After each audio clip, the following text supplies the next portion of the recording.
Sebentar ya teman-teman, nunggu azan selesai dulu.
Oke, karena waktu sudah lebih dari jam 19.15 dan teman-teman yang hadir juga udah cukup banyak. Jadi mungkin bisa kita mulai ya kelas energi malam hari ini. Untuk slide-nya sekali lagi udah terlihat kan teman-teman?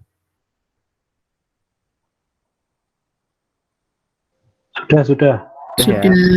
Oke, mungkin sebelum kita mulai, kita berdoa dulu ya untuk memulai acara pada malam hari ini. Mari kita berdoa menurut agama dan kepercayaan kita masing-masing. Berdoa kita mulai. Oke, tiada kata cukup untuk berdoa. Langsung saja ya teman-teman. Jadi pada hari ini tanggal 26 Februari tahun 2021, perkenalkan nama saya Fikri Muhammad Akbar. Saya biasa dipanggil Fikri sebagai anggota Kedirjenan Riset Divisi Minyak dan Gas Dewan Energi Mahasiswa tahun 2021 akan istilahnya membawa acara di kelas energi gitu ya teman-teman. Jadi di sini kita belajar bareng karena sebenarnya saya juga belum ahli kayak gitu. Jadi nanti kalau misalnya ketika saya presentasi, ketika saya berbagi ilmu masih ada yang kurang, masih ada yang salah-salah, di akhir nanti kita bisa diskusikan kayak gitu. Oh ya, saya berasal dari Fakultas Teknik, Prodi Teknik Mesin angkatan tahun 2020 kayak gitu. Oke, langsung aja masuk ke table of content ya yang akan kita bahas pada hari ini kayak gitu. Untuk yang pertama kita akan bahas tentang penjelasan atau karakteristik mengenai industri minyak dan gas. Jadi secara singkat dan mungkin belum mencakup semuanya, tapi nanti kita akan mengetahui iklim bisnis di oil dan gas itu kayak gimana kayak gitu. Nah, untuk bahasan yang kedua, ini adalah inti dari bahasan kita hari ini, yaitu hulu sampai hilir kayak gitu. Jadi kita akan belajar mengenai kegiatan-kegiatan apa aja sih yang dilakukan di upstream, midstream, dan juga downstream kayak gitu. Selanjutnya yang terakhir akan ada beberapa contoh perusahaan minyak dan gas ya teman-teman yang kebanyakan ada di Indonesia gitu. Yang ada di Indonesia maksudnya. Oke, mungkin langsung aja lanjut ke pembahasan yang pertama ya. Pendahuluan. Nah, di sini ada beberapa kosakata yang sering digunakan di dunia minyak dan gas kayak gitu. Yang pertama adalah barrel oil per day, yang kalau dijabarkan adalah kemampuan produksi kilang minyak dalam sehari. Nah, di BOPD ini ada kata barrel, yang di sini adalah standar ukuran khusus untuk produksi migas, yang ekuivalen, yang satu barrel adalah ekuivalen dengan 159 liter atau 42 US gallon kayak gitu. Terus ada SKK Migas, yaitu Satuan Kerja Khusus Pelaksana Kegiatan Usaha Hulu Minyak dan Gas yang ada di Indonesia. Terus ada lifting. Pengertiannya adalah pengumpulan minyak bumi hasil produksi yang siap diserahkan di tempat penjualan, pengangkatan minyak keluar dari sumur. Nah, di sini tentu saja belum mencakup keseluruhan keseluruhan kosakata ya. Spesifik itu Oh ya. slide-nya belum ke presentasi gitu. Oh ya. Ini lagi tak ubah-ubah kelihatan nggak ya? Belum, Vic. Oh, belum. Masih yang di mana? Sekarang udah berubah. Ini tak tak present ya. Oke. Kelihatan nggak? Sekarang kelihatan nggak? Yang di present belum kelihatan, cuma masih di PT-nya aja. Oh iya, sebentar. Coba.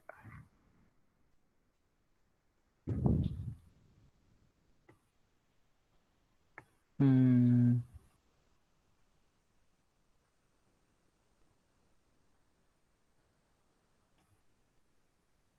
Bentar ya. Kita coba lagi.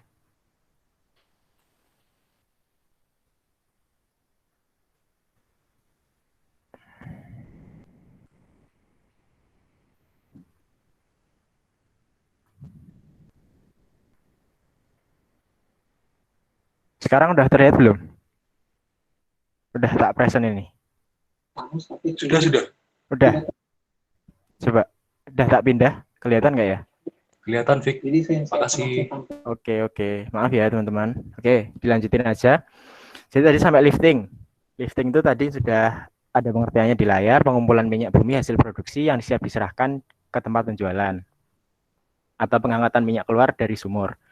Nah, terus kalau misalnya teman-teman masih ingin tahu lebih banyak kosakata nih tentang yang sering digunakan di migas, bisa langsung aja di link ini, di link di website resminya ESDM ada buku saku ke SDM.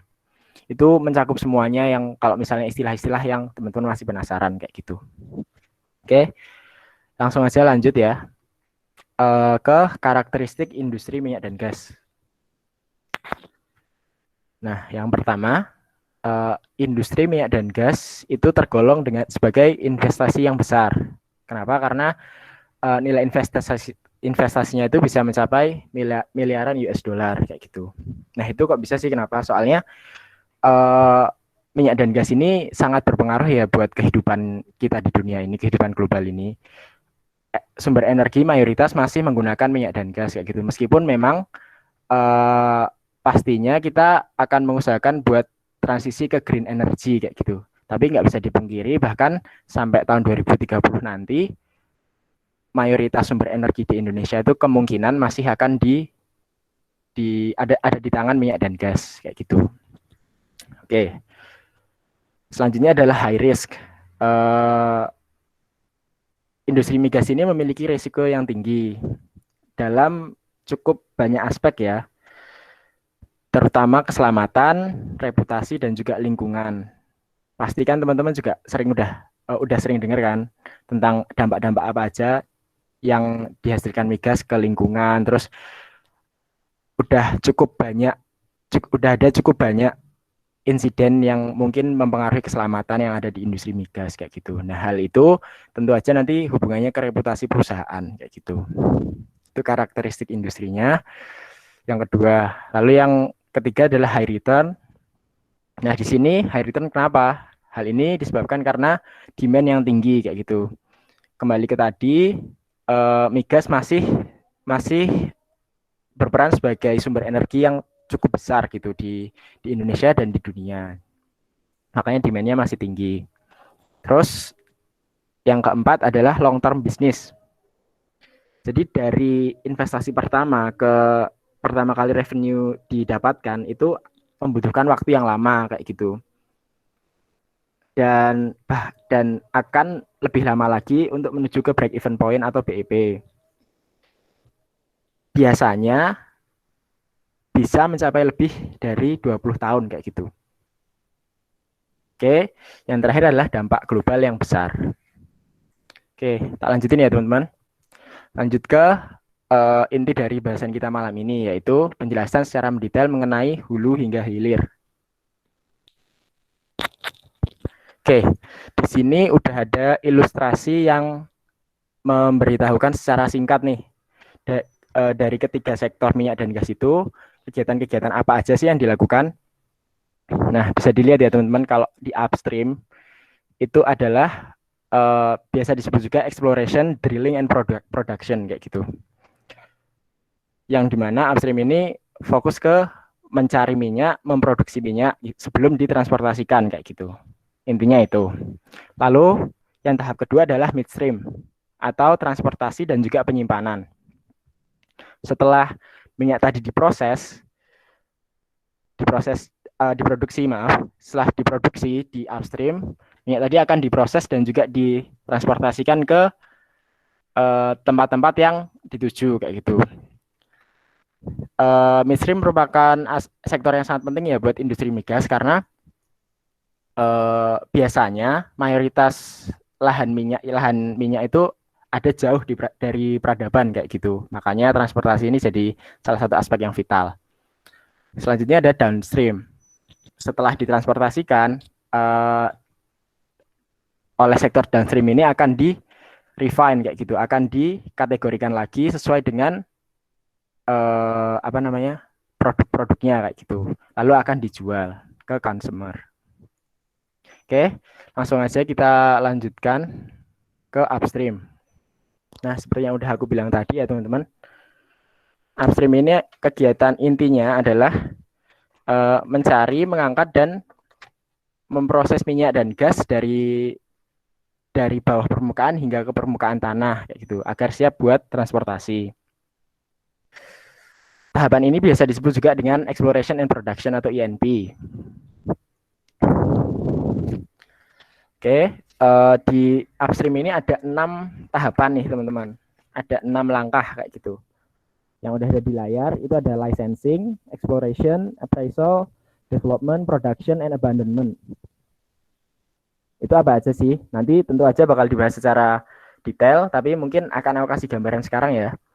Jadi licensing itu adalah kegiatan di mana dibuatnya kesepakatan mengenai pengelolaan lahan kayak gitu. Biasanya yang terjadi adalah negara biasanya ada lahan, tapi mereka nggak punya negara nggak punya tenaga, nggak punya manpower, nggak punya resources, nggak ada teknologinya kayak gitu. Maka diadakan namanya tender atau bidding kayak gitu buat perusahaan-perusahaan yang mau mengelola itu tadi.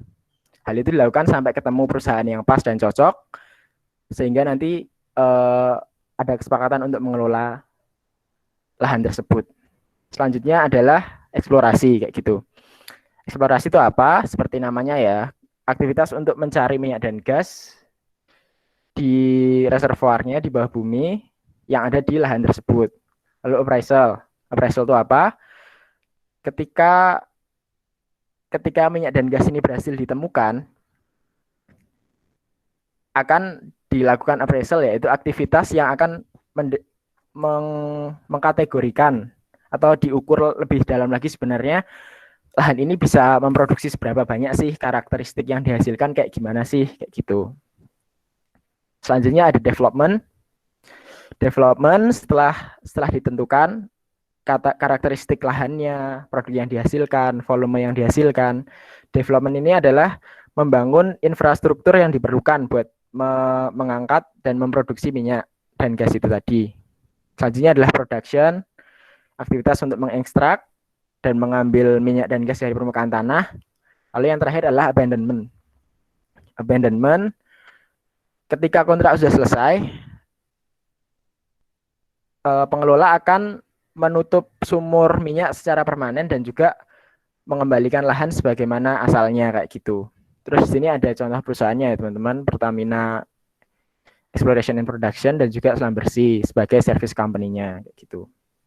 Oke, langsung aja lanjut ke tahapan yang pertama, yaitu eksplorasi dan appraisal. Maksud saya yang kedua ya. Jadi seperti yang sudah saya bilang tadi, eksplorasi merupakan kegiatan untuk menemukan minyak dan gas di dalam bumi dengan survei seismik atau survei magnetik kayak gitu. Nah, ini biasanya teman-teman dari geologi dan geofisika yang akan berperan banyak di sini, kayak gitu. Setelah kegiatan eksplorasi tadi ditemukan minyak dan buminya, eh, akan akan dilakukan namanya wildcat drilling ya. Jadi akan dibuat namanya sumur wildcat kayak gitu. Itu adalah sumur yang pertama kali dibuat untuk mencari keberadaan minyak dan gas. Nah, keberhasilannya berapa persen sih sumur itu tadi? Biasanya yang terjadi adalah kurang dari 25%. Bisa sampai menemukan minyak dan gas itu.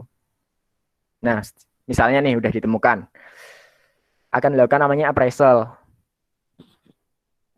yang kegiatan di mana dilakukan konfirmasi karakteristik mengenai volume, komposisi hidrokarbon, viskositinya, dan lain-lain.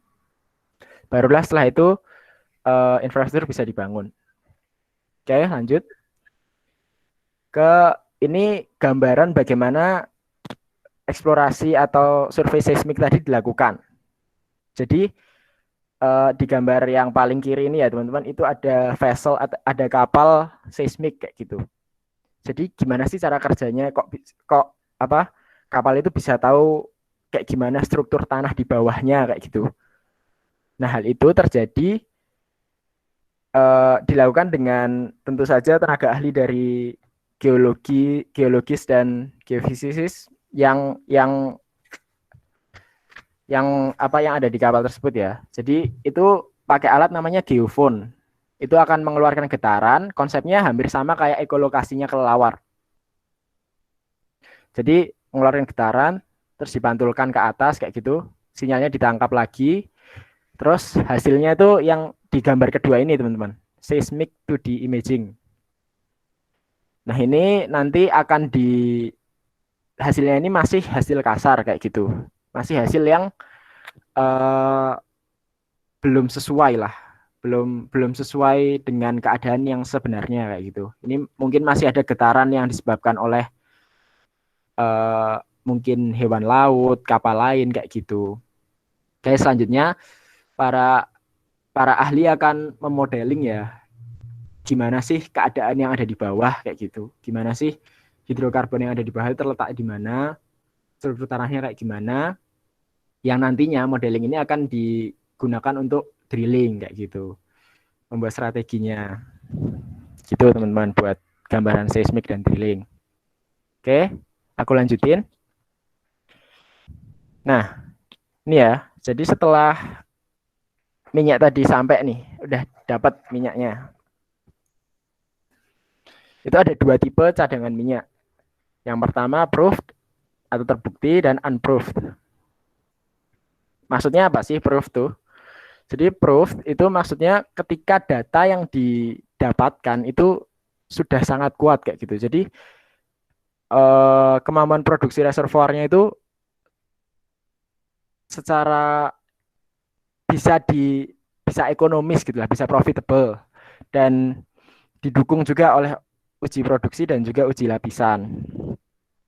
Nah, itu paling enggak ada 90% kemungkinan yang akan bisa diambil dari perkiraan kayak gitu. Itu namanya proof. Jadi minimal 90% lah bisa diambil kayak gitu.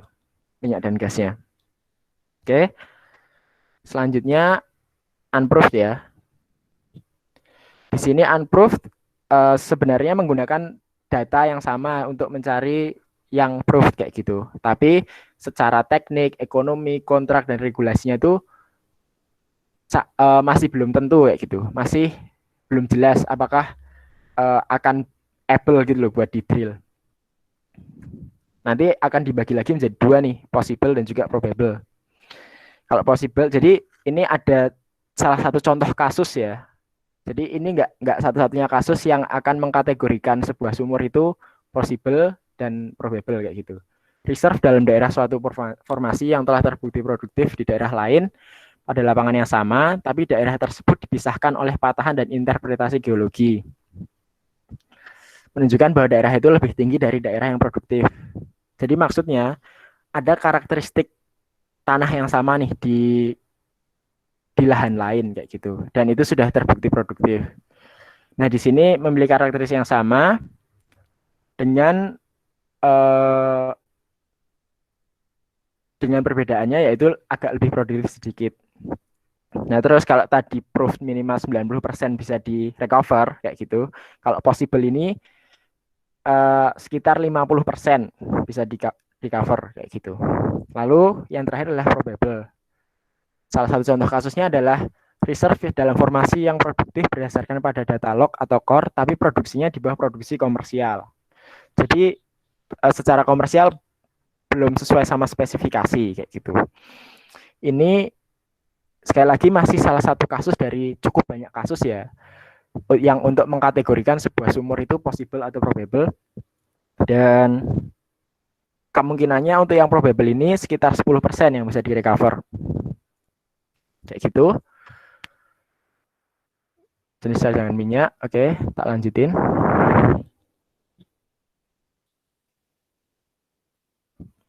Nah, lanjut ke fasilitas produksi. Apa sih fasilitas produksi itu? Jadi fasilitas produksi adalah sejumlah peralatan ya. Peralatan dan infrastruktur untuk mengekstrak minyak dan gas untuk selanjutnya diproses dan didistribusikan. Dan fasilitas produksi ini terdiri dari dua lapisan permukaan bumi, yaitu surface, fasilitas yang ada di permukaan bumi, dan subsurface kayak gitu. Nah, untuk di ilustrasi gambar yang ada di layar, sekarang ini ada, ini contohnya adalah yang di offshore ya. Ini ada rignya, terus bawahnya ada sumurnya yang disebut subsurface kayak gitu, untuk mengangkat minyak dari reservoir yang nantinya akan diambil oleh FPSO atau floating production storage and offloading system. FPSO ini seperti namanya sudah disebutkan, dirancang untuk menerima minyak atau gas yang dihasilkan dari platform terdekat atau subsea. Prosesnya dan penyimpanannya hingga minyak atau gas dapat didistribusikan ke kapal tanker pengangkut atau melalui pipa bawah laut. Nah, kalau setahu saya FPSO ini kapasitasnya itu bisa sampai 200.000 ton. Salah satu kapasitasnya ya. Nah, di sini nantinya akan dipindah ke oil tanker yang kapasitasnya jauh lebih kecil guna untuk mentransportasi ke tempat yang dituju kayak gitu. Oke. Nah, ini fasilitas permukaannya.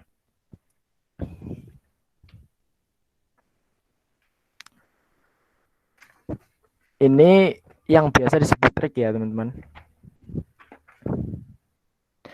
Ini di layar udah ada pengertiannya dikit. Rig pengeboran adalah suatu bangunan dengan peralatan untuk melakukan pengeboran ke dalam reservoir bawah tanah untuk memperoleh air, minyak atau gas bumi atau deposit mineral bawah tanah. Rig pengeboran ini bisa berada di atas tanah dan juga di atas laut atau lepas pantai, gitu, offshore, onshore dan offshore. Nah, fungsinya apa sih? Fungsinya udah disebutkan ya, untuk melakukan pengeboran ke dalam reservoir bawah tanah.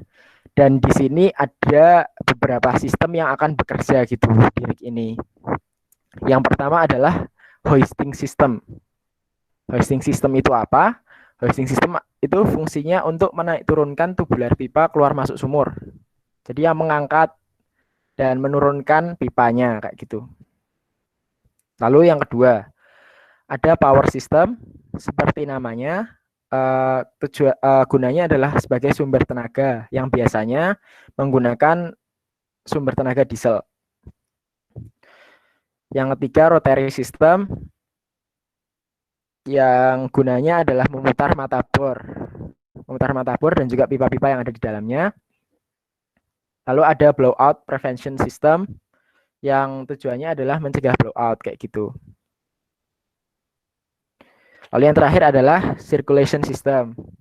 Ini gunanya untuk sirkulasi fluida termasuk lumpur yang gunanya adalah untuk membuat proses pengeboran itu lebih efektif dan efisien ya. Fungsi dari lumpur itu tadi. Oke. Tadi rig, lalu lanjut ke sumur. Kayak ini salah satu ilustrasi dari sumur. Tapi mungkin nggak semua bentuk sumur kayak gini gitu ya. Ini pengertiannya ada di layar. Istilah umum untuk segala pemboran melalui permukaan bumi yang dirancang untuk mencari dan mendapatkan hidrokarbon minyak bumi. Biasanya beberapa gas alam yang bersama dengan minyak. Dan itu lanjutannya. Dan gimana sih cara drilling itu tadi? Mungkin akan aku jelaskan gambarannya aja.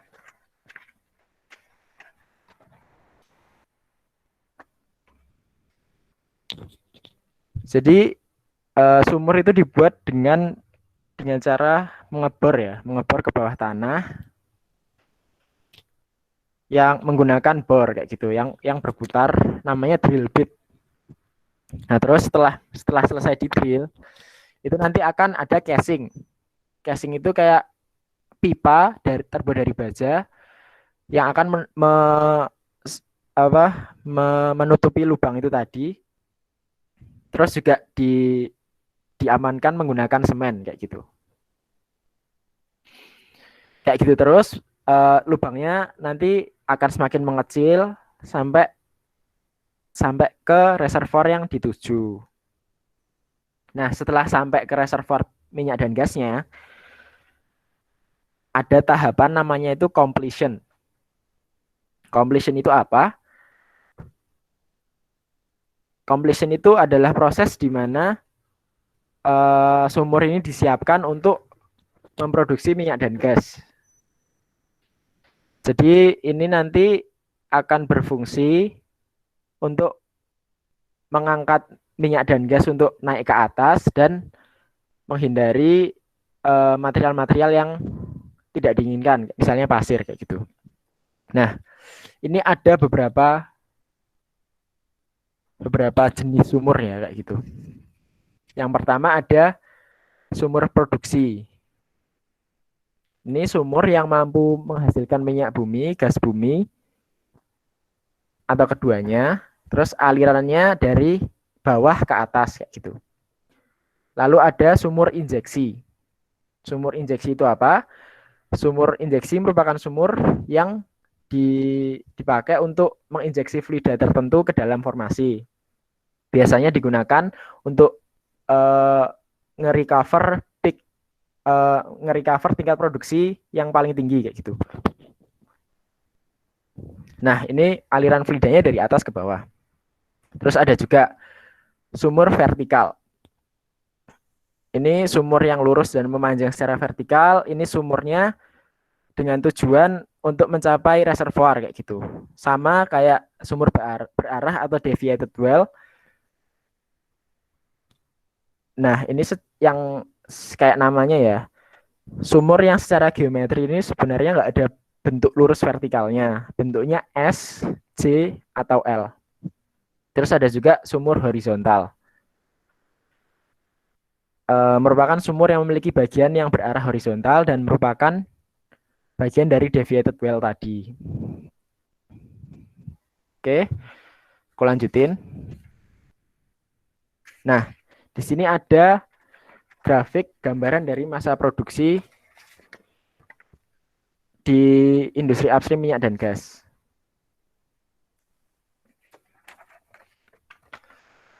Bisa dibaca, jadi diawali seperti tahapan yang tadi ya, ada eksplorasi atau discovery well, lalu dilanjutkan dengan appraisal well, lalu ketika minyak pertama ditemukan, akan ada tahapan namanya ramp up atau build up kayak gitu, menuju ke puncak produksinya. Ini biasanya waktunya kurang dari 1 tahun. Setelah itu, ketika sudah di puncak produksi, ini dipertahankan biasanya kurang dari 5 tahun untuk produksi minyak dan antara 5 sampai 10 tahun untuk produksi gas kayak gitu. Terus nanti akan turun hingga sampai batas ekonomi atau batas dari kontrak yang ditentukan di awal. Nah, terus buat puncak produksi tadi dan di clean phase tadi bisa sebenarnya di extend kayak gitu. Dan pakai gas injection atau water injection tadi. Nah, tapi ini merupakan salah satu proses yang mahal, makanya harus diperhitungkan apakah worth it atau enggak nih buat di recover kayak gitu. Harus benar-benar dihitung gitu intinya. Oke, itu tadi adalah tahapan upstream dari industri minyak dan gas. Selanjutnya adalah tahapan midstream gitu.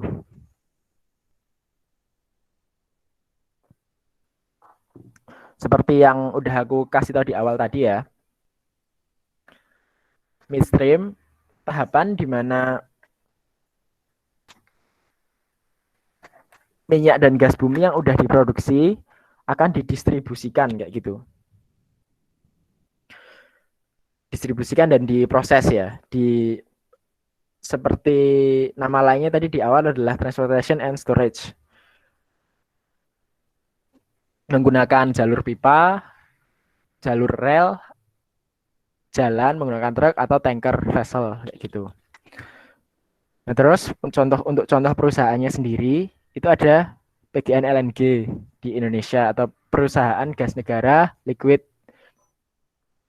natural gas, liquefied natural gas. Lalu untuk perusahaan internasionalnya contohnya adalah Enbridge kayak gitu. Oke, langsung aja kita lanjut. Nah, di tahapan midstream ini ada eh, istilahnya tiga tahapan gitu ya. Yang pertama adalah field gathering, lalu processing plants, dan yang terakhir adalah transmission pipelines. Nah, field gathering itu apa sih? Jadi mungkin juga teman-teman juga udah tahu kalau minyak dan gas itu nggak cuma berasal dari satu sumur, tapi ribuan sumur yang letaknya itu acak kayak gitu. Jadi reservoirnya itu nggak nggak terus ada di satu tempat kayak gitu. Nah, jadi ada namanya field gathering, yaitu dibuat sebuah jaringan atau spider web kayak gitu ya. Sebuah jaringan yang mengumpulkan ke tempat sentral, ke tempat penyimpanan sementara yang sentral. Selanjutnya adalah processing plants. Ini di sini kegiatan untuk memisahkan produk dari air dan impurity lainnya. Tapi kan tadi di upstream sebenarnya juga udah dipisahkan kan. Nah, ini pemisahan yang lebih lanjut kayak gitu. Selanjutnya ada transmission pipeline. Ini tahapan di mana setelah tadi dikumpulkan terus diproses kayak gitu, ini benar-benar didistribusikan menggunakan cara-cara yang udah ada. Oh ya, tadi aku lupa nyebutin kalau di midstream ini sangat bergantung banget sama upstream sama downstreamnya karena letaknya adalah di tengah-tengah kayak gitu. Sangat bergantung sama supply and demand. Supply dari upstream gimana bisa mempengaruhi kinerja midstream, gitu juga dengan demand dari downstream gimana bisa mempengaruhi kinerja midstream lagi kayak gitu. Nah, ini yang secara lebih lanjut akan aku jelaskan tentang misalnya transportasi minyak. Untuk yang di darat ya, onshore kayak gitu. Jadi zaman dahulu seperti yang udah aku kasih tahu tadi, kalau letak dari lahan minyak itu biasanya jauh dari peradaban, jauh dari permukiman kayak gitu. Jadi salah satu tahapan yang krusial ya jelas distribusi atau transportasi kayak gitu. Nah, zaman dulu itu ketika belum ada mesin diesel, belum ada uh, mesin gasolin kayak gitu, kita pakai yang namanya uh, kuda gitu ya. Kuda itu dipakai buat mengangkut wooden barrel. Nah, ini juga sebenarnya salah satu awal mula kenapa kok satuan ukur dari minyak minyak itu satu barrel yang ekuivalen sekali lagi sama dengan 159 liter atau 42 US gallon. Nah, seiring berjalannya waktu, teknologi semakin maju, kuda ini digantikan oleh truk sama kereta. Tapi ketika volume semakin banyak, produksi semakin banyak, demand semakin banyak, yang harus ditransportasikan juga semakin banyak. Itu truk sama kereta ini menjadi tidak ekonomis kayak gitu. Makanya dibuat sebuah infrastruktur pipeline atau jalur pipa. Ini tentu saja menggunakan material yang khusus ya, sesuai dengan klasifikasinya kayak gitu. Diameternya ditentukan, panjangnya, materialnya, ketebalannya. Terus lanjut ke offshore kayak gitu. Biasanya jadi di bawah offshore rig tadi itu ada pipeline juga atau jalur pipa juga. Ada jalur pipa yang ada di dasar laut. Yang gunanya adalah mentransportasikan minyak tadi ke onshore, ke daratan kayak gitu. Nah, tapi ketika jaraknya itu terlalu jauh dan volumenya itu mungkin sedikit ya, transportasi menggunakan jalur pipa ini secara teknis dan juga secara ekonomis tuh sangat bisa dibilang merugikan kayak gitu. Makanya kalau misalnya kasusnya kayak gitu, minyak tadi akan disimpan terlebih dahulu menggunakan FPSO tadi atau FSO. Lalu akan ditransportasikan lagi menggunakan tanker oil kayak gitu.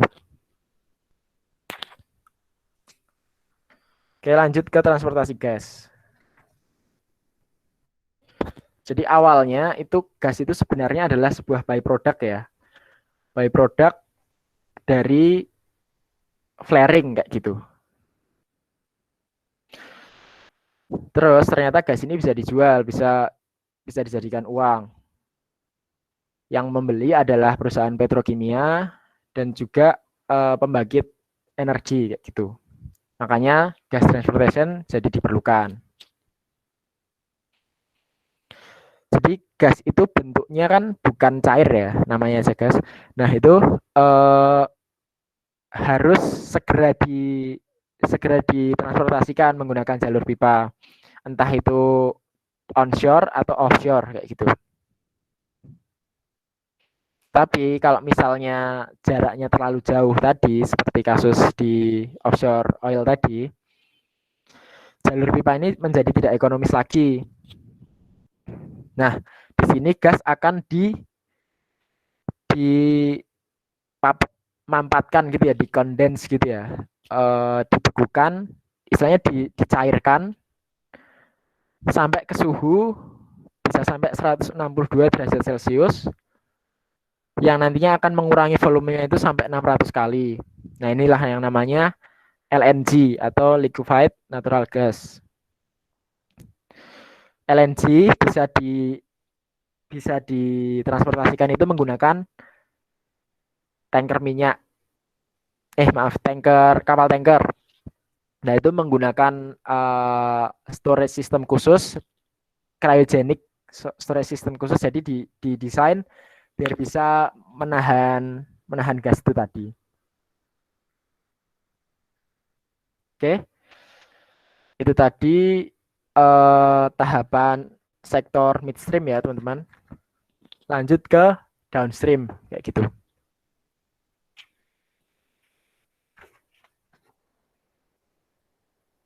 Nah, di sini sudah ada penjelasan cukup jelasnya. Jadi downstream adalah pemrosesan lebih lanjut dari minyak mentah dan gas alam menjadi produk-produk hasil-hasil produk yang bisa digunakan oleh industri lain kayak gitu. Di downstream ini biasa disebut juga dengan refining and marketing. Nah, ini contoh perusahaannya Shell, Patra Niaga. Tapi ini mungkin Shell ini sebenarnya salah satu major company ya. Jadi mereka juga punya infrastruktur di upstream, midstream sampai downstream kayak gitu. Terus Patra Niaga ini salah satu anak perusahaan dari Pertamina yang bergerak di bidang pemasaran kayak gitu. Oke, akan aku lanjutkan. Nah, oil refinery. Jadi minyak mentah itu nggak semuanya sama sebenarnya. Tapi campuran dari ribuan istilahnya banyak banget gitu loh. Sebenarnya bisa jadi banyak banget produk karena struktur hidrokarbonnya berbeda-beda.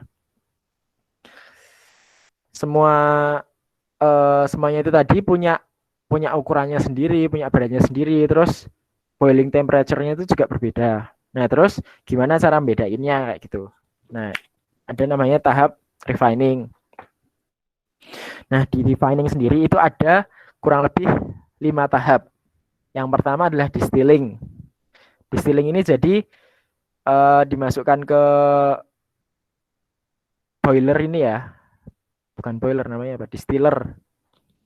Ini nanti akan dipanaskan sampai superheated kayak gitu, sampai menjadi vapor semua, sampai jadi gas semua. Nanti terus akan dikembalikan sesuai dengan beratnya, terus struktur hidrokarbonnya kayak gitu. Terus kalau yang paling atas itu paling ringan, terus yang paling bawah itu paling berat kayak gitu. Di samping udah ada contoh produknya yaitu yang ringan, terus yang medium, terus sama yang berat. Terus tahapan yang kedua ada namanya cracking. Cracking ini tujuannya untuk mengoptimalkan guna dari heavy oil tadi atau minyak yang ada di paling bawah. Jadi direstruktur buat mungkin bisa jadi produk-produk lain. Contohnya bisa jadi plastik kayak gitu. Lanjut ke reforming, tahapan reforming. Jadi memang produk yang mungkin paling banyak di di demand adalah petrol ya atau bensin kayak gitu. Nah, ternyata kestrukturan karbon dari nafta dan juga gasolin itu hampir sama. Jumlah atom C-nya sama, tapi hanya strukturnya yang berbeda kayak gitu. Nah, di tahapan reforming ini nafta akan diubah menjadi gasolin kayak gitu agar menambah produksi gasolinnya. Lalu yang keempat ada blending dan yang terakhir ada treating. Treating itu penyaringan material-material lain yang tidak diinginkan, seperti contohnya sulfur gitu. Oke, aku lanjutin. Petrochemical. Ini simplified diagramnya ya buat petrochemicalnya. Gambaran simple contohnya itu kayak gimana? Bisa dilihat. Nah, petrokimia itu apa sih? Petrokimia itu produk-produk kimia yang merupakan turunan dari minyak tadi. Kalau kelompok umumnya ada 3. Yang pertama itu olefin. Olefin itu contohnya etilen, propelen, butadien kayak gitu. Nah, itu biasanya digunakan lagi oleh industri-industri petrokimia. Selanjutnya ada aromatik. Contohnya benzana, toluen sama benzana dan toluen itu ini gunanya untuk membuat plastik dan sintetik fibers ya. Terus yang terakhir ada gas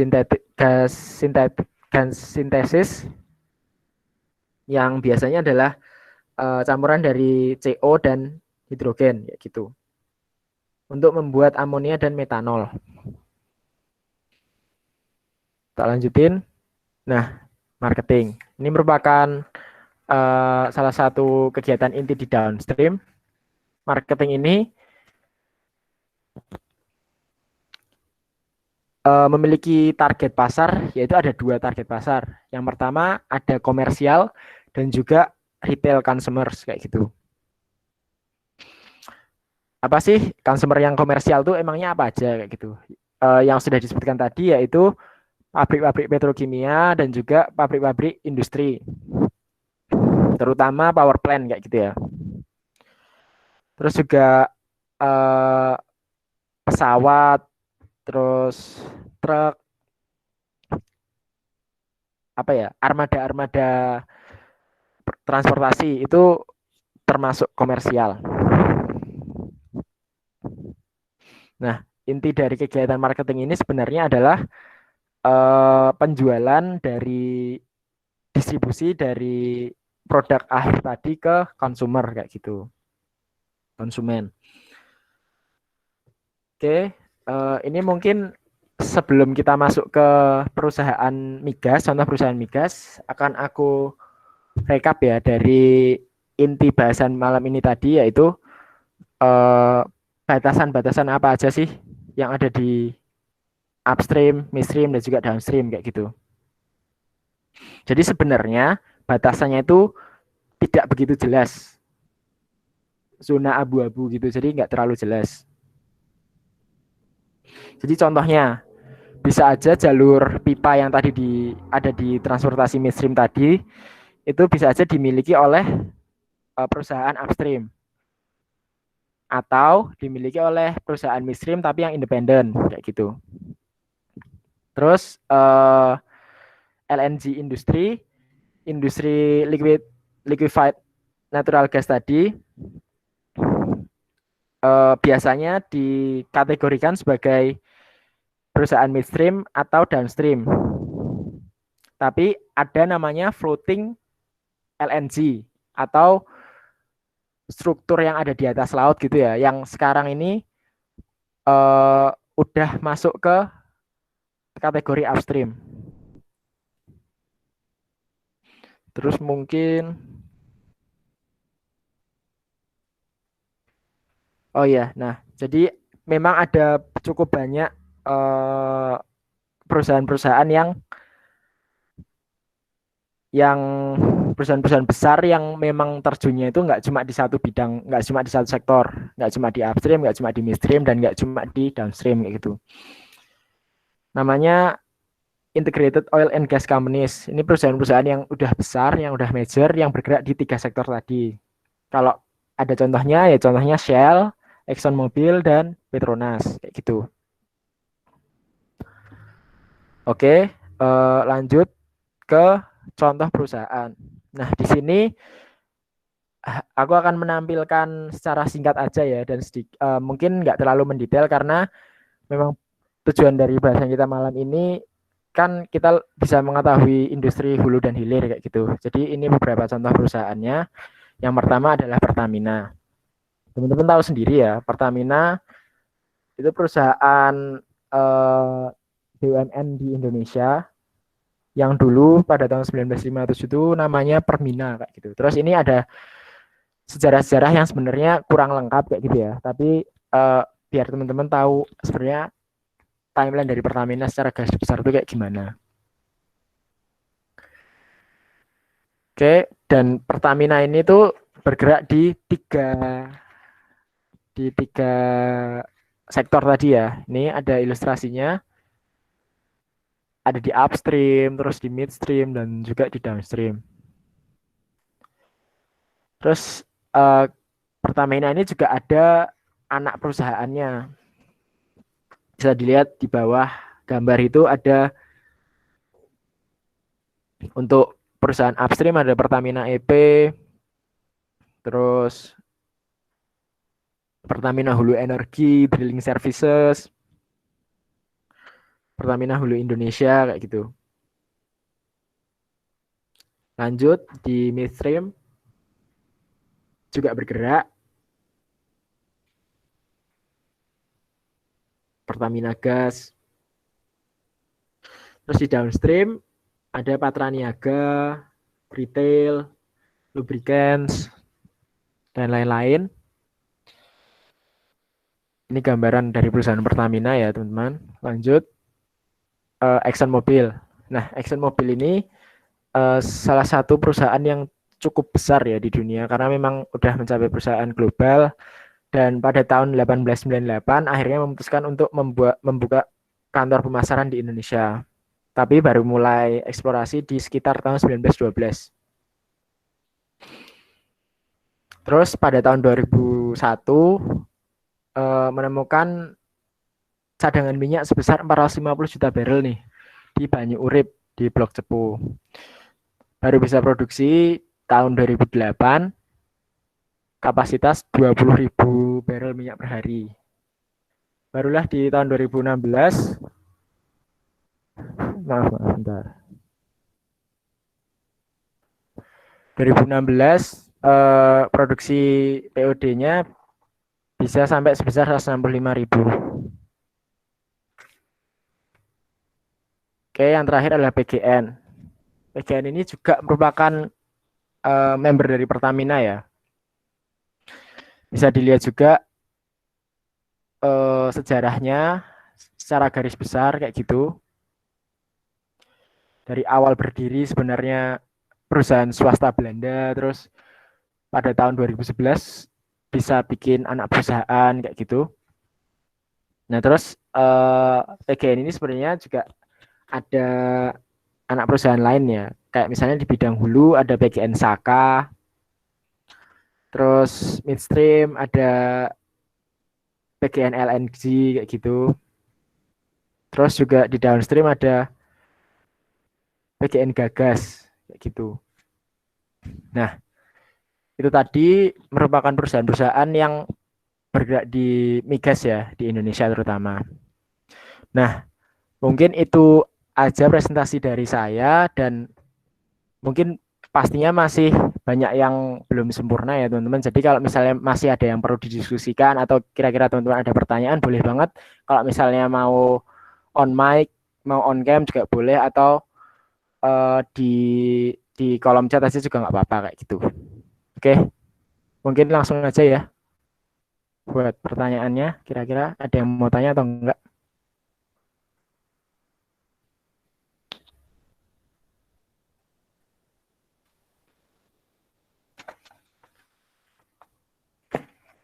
Oh ya, silahkan Mas Selamat malam. Vincent. Ya, Terima kasih atas kesempatannya.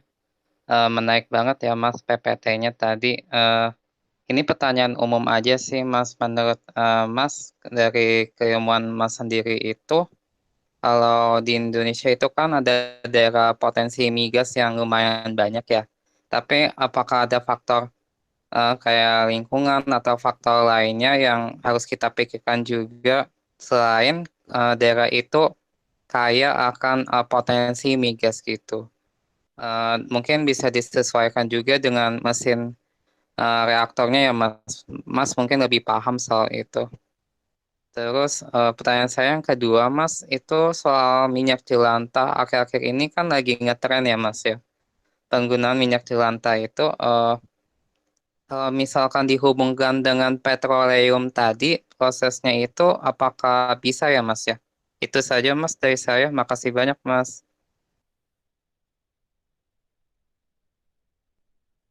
oke, makasih ya Mas Vincent. Mungkin kira ada pertanyaan lain mungkin biar sekalian nanti jawabnya jadi satu gitu.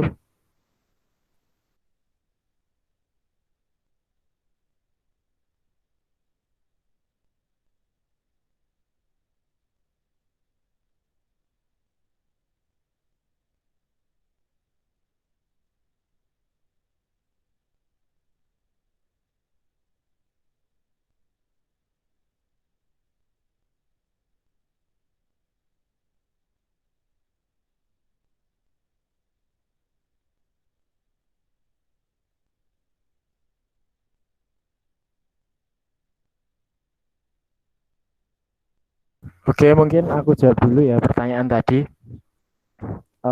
Daerah potensi migas banyak banget di Indonesia.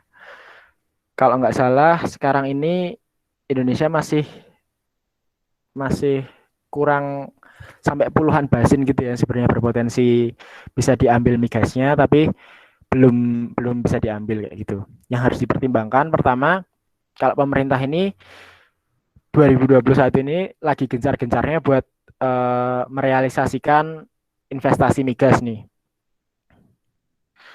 Yang terutama di bagian dana ya. Pastinya kalau Indonesia ini pemerintah Indonesia ini masih mencari investor buat buat mau mengelola yang mengelola potensi migas yang ada di Indonesia kayak gitu. Kalau teman-teman tahu juga mungkin kemarin ada berita Petronas itu baru aja nemuin cadangan minyak di Madura kayak gitu. Di ya di Madura. Aku lupa produksinya bisa berapa tapi mereka baru aja nemuin di Madura. Tentu aja kalau untuk peralatannya tadi rignya, sumurnya itu juga sangat berpengaruh ya di apa namanya di upstream ini, terutama tergantung ke struktur geologisnya kayak gitu. Itu sih mungkin yang harus dipertimbangkan. Jadi pendanaannya, terus iklim sosialnya di sekitar daerah itu kayak gimana kayak gitu. Karena kadang-kadang ada daerah yang sebenarnya sangat berpotensi tapi izinnya susah dikeluarkan kayak gitu. Oke, lanjut ke minyak jelantah ya. Kalau minyak jelantah itu setahu saya eh, sebenarnya kan sisa dari minyak yang ada di rumah tangga ya. Dan minyak dari rumah tangga itu biasanya minyak kelapa, dari kelapa sawit kayak gitu ya. Jadi kalau setahu saya nggak ada hubungannya sih mas sama apa namanya eh, proses migas ini, heavy oil ini. Mungkin itu kalau jawaban dari saya kira-kira sudah terjawab belum mas? Sudah Mas, makasih banyak Mas. Oke, sama-sama. Oke, teman-teman yang lain mungkin ada pertanyaan lagi. Kita bisa belajar bareng atau mungkin ada yang mau disampaikan nih tentang presentasi saya tadi. Ada yang kurang tepat atau gimana? Boleh banget. Kalau misalnya mau tanya lagi juga boleh.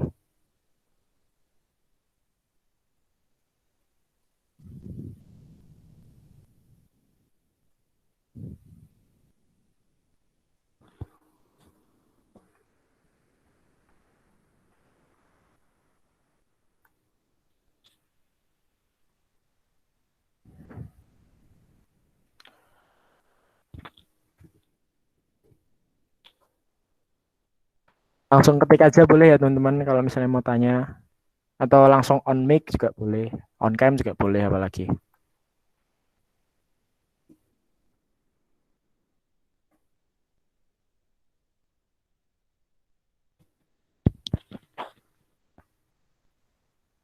Nah ini aku nemu nih. Jadi kemarin berita yang terakhir itu Petronas itu barusan nemu produksi minyak baru ya di Blok North Madura 2. Terus ternyata perharinya bisa sampai 2100 BOPD.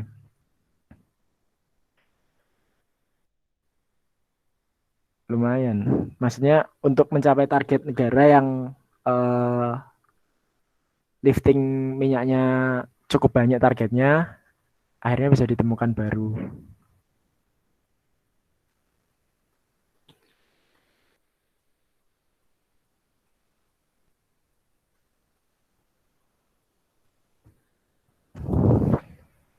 Terus juga tadi ya, mungkin yang masih hangat di Indonesia ini tentang topik migas, yaitu sih pemerintah lagi gercep-gercepnya buat menarik investasi-investasi migas biar segera terrealisasikan kayak gitu. Makanya kayak kebijakan fiskalnya itu diubah, terus cukup banyak sih yang disesuaikan lagi.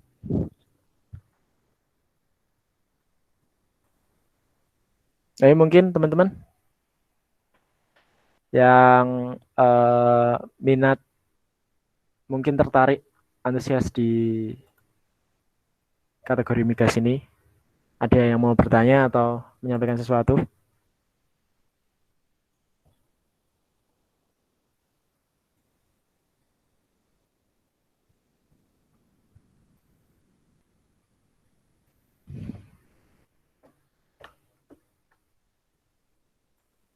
Di chat ada nggak ini? Oh, belum. Belum ada lagi ya. Mungkin ditunggu ya sampai 2020 gitu. Biar biar teman-teman yang mungkin ada keperluan nanti takutnya kemalaman. Mungkin kalau misalnya nggak ada yang tanya, kita bahas berita-berita yang lagi hangat aja kali ya, yang ada di migas kayak gitu.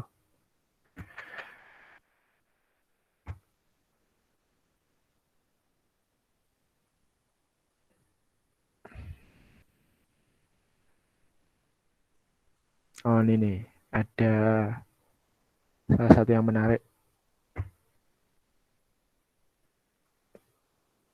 Nih, realisasi investasi hulu migas pada Januari 2021 mencapai 873,2 juta dolar. Itu Januari kemarin ya.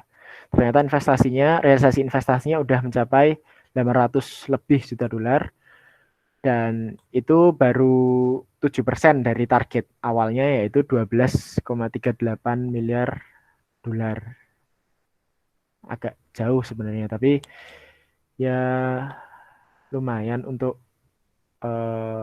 program-program pemerintah sekarang yang lagi gercep-gercepnya kayak gitu.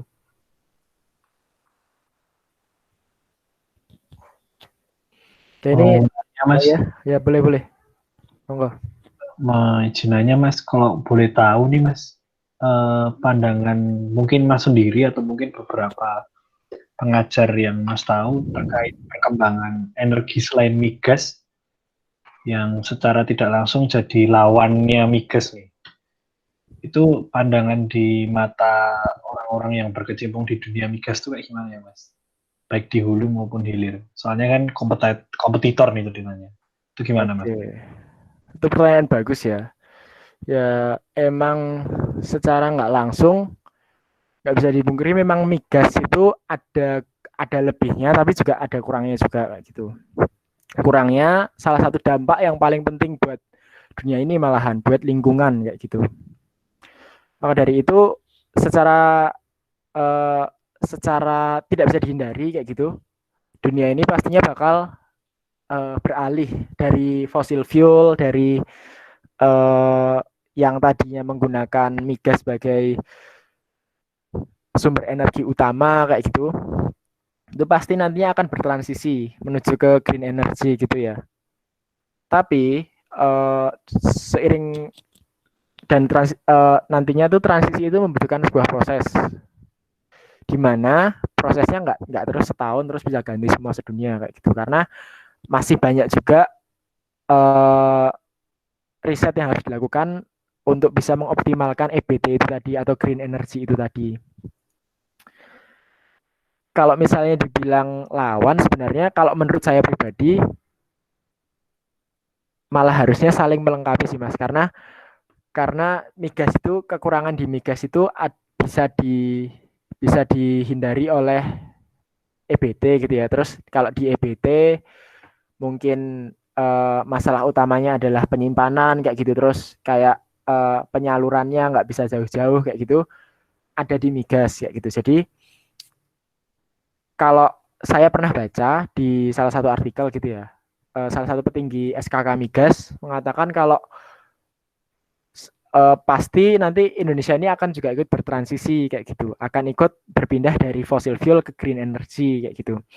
Tapi kemungkinan besar sampai tahun 2030 nanti migas masih akan menjadi mayoritas sumber energi yang ada itu. Kalau nggak salah angkanya itu 40%. Kalau nggak salah. Nah terus ditarik 10 tahun lagi, 2040 ternyata masih 31% kayak gitu. Jadi memang proses ini akan terjadi ya untuk kebaikan kita sendiri juga. Tapi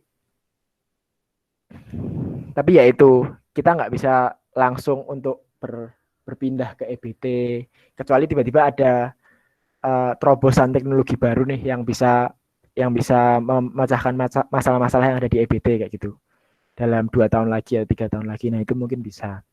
Tapi kalau menurut saya bukan bersaing ya Mas, tapi bareng-bareng gitu biar sumber energi tetap ada gitu di dunia. Itu kalau menurut saya. Kalau mungkin gitu sih. Iya Mas. Jadi sejauh ini saling mengisi, dan itu tadi sih nggak bisa langsung terus transisi ke EBT itu tadi karena ada plusnya, ada minusnya, baik migas maupun EBT kayak gitu.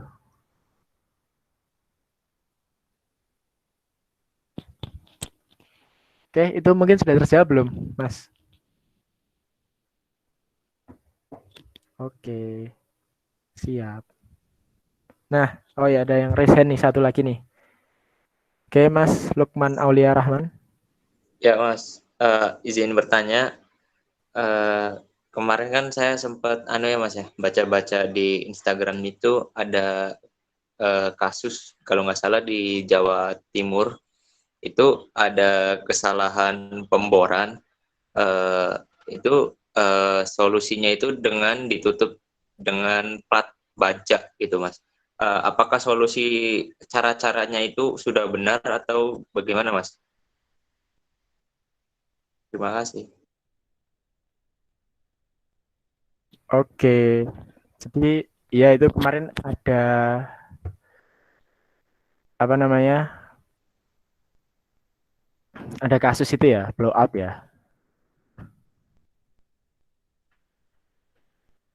Untuk caranya sendiri sebenarnya kebanyakan misalnya terjadi blowout itu cara yang diterapkan buat menghentikan blowout itu kadang-kadang nggak, mayoritas seringnya tuh nggak, susah buat dilakukan gitu loh Mas, susah buat dilakuin. Nah mungkin salah satu cara menutup dengan plat baja eh, itu salah satu istilahnya inovasi gitu ya buat buat menutup blowout itu tadi. Nah mungkin kalau menurut saya ya mungkin ada cara yang lebih jelas kayak gitu. Jadi Mas Ridwan mau ngomong mungkin? Present nih.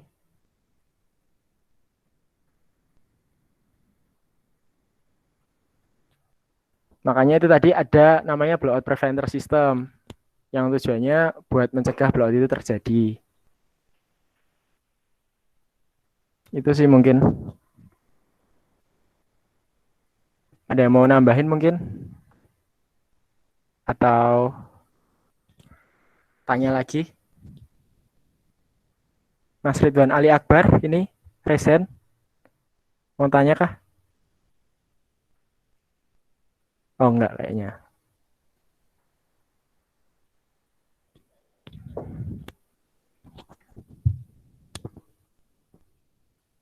Oke.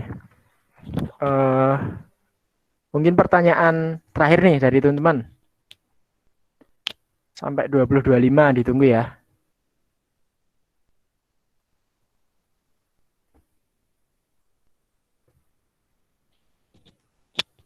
Oke, nanti mungkin sebelum selesai kita bisa ada dokumentasi ya ini buat kelas energi hari ini nanti sebelum acaranya ditutup. Jadi kalau bisa nanti on cam kayak gitu.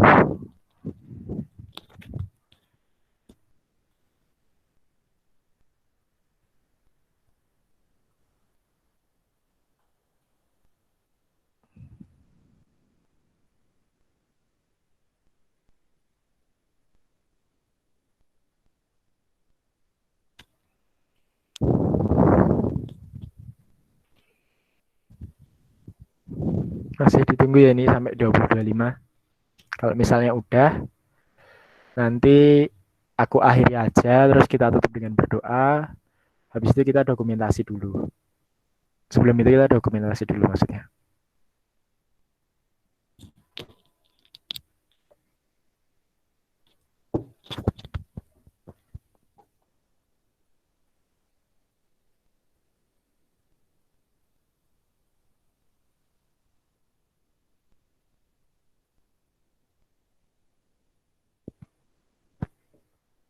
Nah, mungkin kalau misalnya udah nggak ada yang mau ditanyain lagi dan atau didiskusikan lagi, mungkin gitu dulu kelas energi malam ini. Terus sebelum kita tutup dengan berdoa ya, akan ada dokumentasi nih. Ini yang mau nge-screenshot siapa Mas Arvan? Atau saya aja? Aku nggak apa-apa. Oke. Sorry.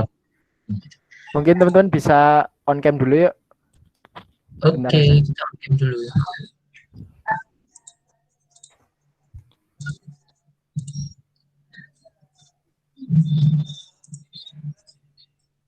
Buat di foto.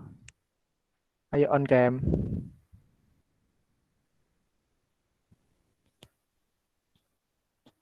Udah nih kayaknya nih. Masih ada yang mau on cam? Yuk, yuk. Yuk, yuk. Oh iya, jangan lupa isi absensi ya guys. Mantap. Siap, Mas. Oke, yaudah di foto aja, Mas. 1, 2, 3. Oke, Mantap. satu lagi.